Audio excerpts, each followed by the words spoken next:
Errol Spence reveals why 2023 has been one of the best years ever for boxing. The year the O must go. What's good, everybody? It's your boy, Cardinal Red. But let's talk about it. Alright, y'all. So, Errol Spence recently gave an interview. Of course he did. They're about to fight, so he's giving all type of interviews. But he spoke about why he feels like that 2023 has become perhaps the greatest year for boxing of the last 10 years of boxing. So everybody make sure they're there, man. It's going to be enough for everybody, I promise you that. I wouldn't say 10. I would say about 5 years. But it's definitely shaping up to be a excellent year of boxing, not only for the boxers, the promoters, but for the fans. There's a lot of things that need to change within the sport, but the way that they're setting up fights this year, I don't think anybody's disappointed. We've had a countless number of super fights, this year, and we've only been through like 6 months of the year, so we got much more to come. You got fights like a potential Gervonta Devin Haney fight coming up, once he gets out of his house arrest or jail. I don't know what's going on with Gervonta right now, but once he gets out of his situation, then he could potentially have 2 super fights in 1 year. So, that would be very interesting to see. There's other fighters out there that are going to get in the ring here really soon. Naoya's got a fight coming up. There's still room for more fights to be made this year. So, I think that this fight, the Errol Spence Terence Crawford fight, is going to be one of the biggest of the year. I think it's going to sell very well. It's going to probably rival the Ryan Garcia Gervonta Davis fight as far as sales goes. I think it'll rival both those fights, the Ryan Davis fight and the Haney Lomachenko fight, as far as excitement and how much wow factor. I can't even really decide which one was better. The Haney-Lomachenko fight didn't sell as well as the Ryan Garcia-Gervonta Davis fight did, but there was a lot of excitement in that fight. There was a lot of really rewatchable moments in that fight. I think a lot of people were excited to see that fight and see it live because the way it played out was simply boxing amazing. Why don't you reverse it? Whip that pussy! Look. Bang, bang. So, to me, I think that the Errol Spence fight and the Terence Crawford fight, they're going to have to bring it, man. There's going to have to be a moment in there to where you go, man, this is the most exciting fight I've ever seen. I don't know if that's a knockout or if that's just 2 lions going at it, for 2 or 3, 4 rounds before one guy becomes dominant. Either way, I think the fans are going to win in this fight. I just hope, we don't get the stalemate. Because everybody's saying, well, Spence and Crawford, they're better than what Mayweather and Pacquiao was at this point in their career. And I kind of disagree because, actually, I think at this point in their career, Mayweather and Pacquiao were probably 10 times more famous, 10 times, selling 10 times more pay-per-views. They were probably making 10 times more than both of those guys are making. And they were having much more of an impact on the world than both of these guys are. Plus, they were fighting more actively than both of these guys were. So, when people say that Terence Crawford and Errol Spence are past where Manny Pacquiao and Floyd Mayweather were at this point in their career, they're kind of like simply wrong, because at this point in their career, those 2 guys were the pinnacle of boxing.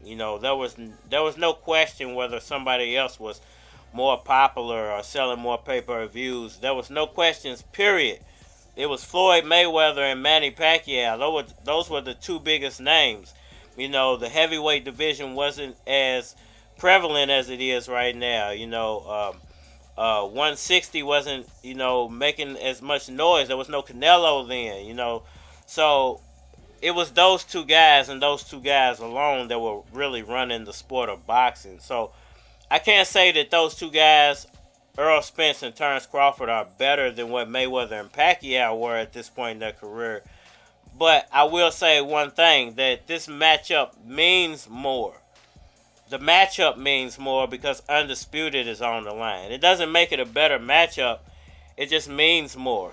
I don't know, nigga. You making me miss these Pokemon talking to your ass. So there's still, what I'm trying to get at, is there's still a possibility for a stalemate in this fight. You know, all people are looking for really is somebody to become undisputed. And if it's a boring fight to get to undisputed, nobody's really going to care. Everybody just wants an undisputed in the welterweight division. So I'm not going to say that both of these guys are better in any way than Mayweather Pacquiao were at this point in their career, because I don't believe that at all. And just because both guys hold more titles than Mayweather and Pacquiao did when they actually fought, doesn't mean that they were selling more pay-per-views or were as popular. And if we're speaking about this point in their career, that means you got to not go back to when Floyd Mayweather and Manny Pacquiao fought each other, but to the points in their career they were at, similar to where Terence Crawford's at and similar to where Errol Spence is at, you know, because in their 30s, those guys were the pinnacle of boxing. And, you know, just to be honest, when they fought each other, I think Mayweather was like 40 or 39, and Pacquiao might have been like 38 or 37 or something like that. They were still pretty much in the prime of their careers. You remember, Pacquiao has had like 5 or 6 more fights. Mayweather had about the same. You know, all of his wasn't professional though. So I don't agree that those guys are better than Mayweather and Pacquiao were at this point in their career. I do feel like it's going to be a great year for the sport of boxing. The year the O must go. You know, all these guys with these undefeated records, they're running out of time, and they can't just keep putting on matchups anymore that benefit them keeping their O. So I think this year a lot of those guys are going to lose that O, and we're going to see how they really survive as, you know, professional boxers, you know. Because when you don't have the O, you don't have that to hang your hat on. You can't just ride off the fact that you're undefeated. Then you have to get out there and fight, you know, better competition. You actually have to show people that you're worthy of being around, and you're not just here because you have an O. And I think a lot of these guys, they're going to get exposed, for lack of a better word, you know, because once that O is gone, how do you define yourself as a professional fighter? You can't just hang your hat on that anymore. You're going to have to definitely fight better competition. And Errol Spence and Terence Crawford are the pinnacle of that. You know, a lot of people say Gervonta's resume is padded, but a lot of people say both of these guys' resume are padded too. So once one of these guys lose, and it's so late in their career, it's not super late, but both of these guys are in their 30s, how does that define your career? And do you move on or do you retire? Y'all let me know what y'all think about all that down in the comment section below. With that like button for me, share, subscribe. Holler at me on all social media platforms, Facebook, Instagram, YouTube, Twitter, and more than likely to get a response on the tube, so holler at me over there. If you want to collabo, feel free to hit my Gmail. It is aflackofcards@gmail.com. And we are man. Durham with the flow, shit and piss on rappers, feces and urine on the flow. Mop it up, 100 mops not enough. Hotter than the top of your thermometer, it's Louis Keys. Watch how I lean, so fresh, so clean. No tight ass jeans, please. Get your sag on, turn your swag on. Holla at the weed boy, get your bag on. You sure got a lot of backbone for a nigga talking wild on the track phone. I'm at home on the track, Holmes. If it's on, then it's on.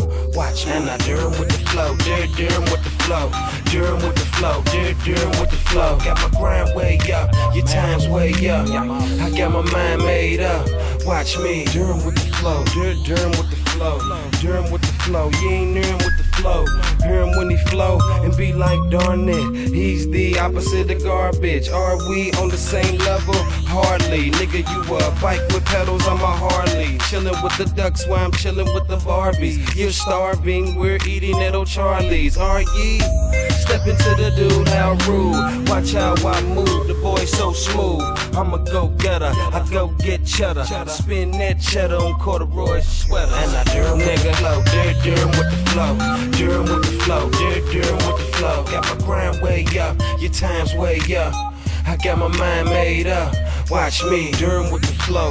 You already know, cause I said it before, just a second ago. But I'll say it again if you wasn't listening. Throw some repetition in, ain't no competition, man. Man, who you think you fooling with? Flow wetter than the school of fish. Who the stupidest? I think Lewis is in this bitch. I Durham with the flow, Durham with the